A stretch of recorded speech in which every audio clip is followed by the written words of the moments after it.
बोलो कुंडलपुर के बड़े बाबा की जय। आचार्य गुरुवर श्री 108 विद्यासागर महामुनिराज की जय। मेरा नाम वीणा जैन है।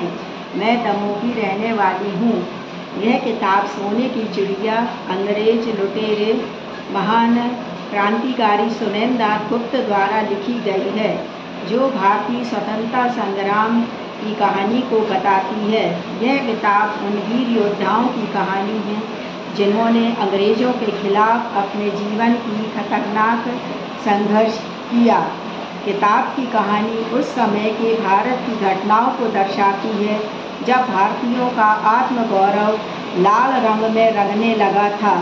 सुरेंद्रनाथ गुप्त ने इस किताब में महान क्रांतिकारियों की कहानियों को साहित्यिक दृष्टिकोण से प्रस्तुत किया है, जिन्होंने अपने जीवन का सबसे महत्वपूर्ण काम देश की आज़ादी के लिए किया।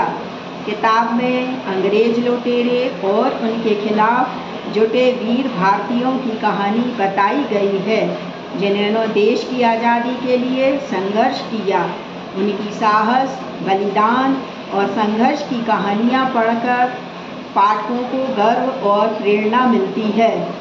इस किताब में उन घटनाओं का वर्णन किया गया है जिनमें भारतीयों ने अपने देश के लिए संघर्ष करते हुए ब्रिटिश साम्राज्य के खिलाफ कदम उठाया।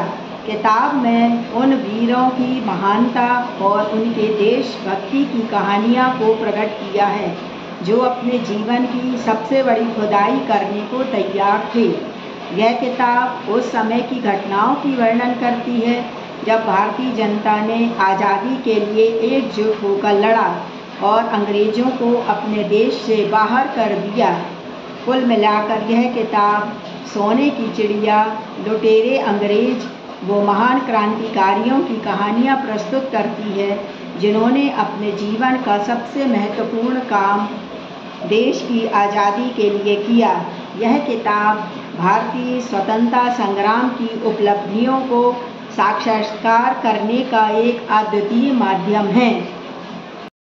और अंत में मैं यह कहना चाहती हूँ कि मुझे इस किताब को पढ़ने के बाद भारत की इतिहास, धरोहर, उसके बारे में पूर्ण जानकारी प्राप्त हुई और हर भारतीयों को यह किताब पढ़नी चाहिए और इससे ज्ञान प्राप्त होता है। अंत में मैं यही बोलना चाहती हूँ। जय जिनेंद्र।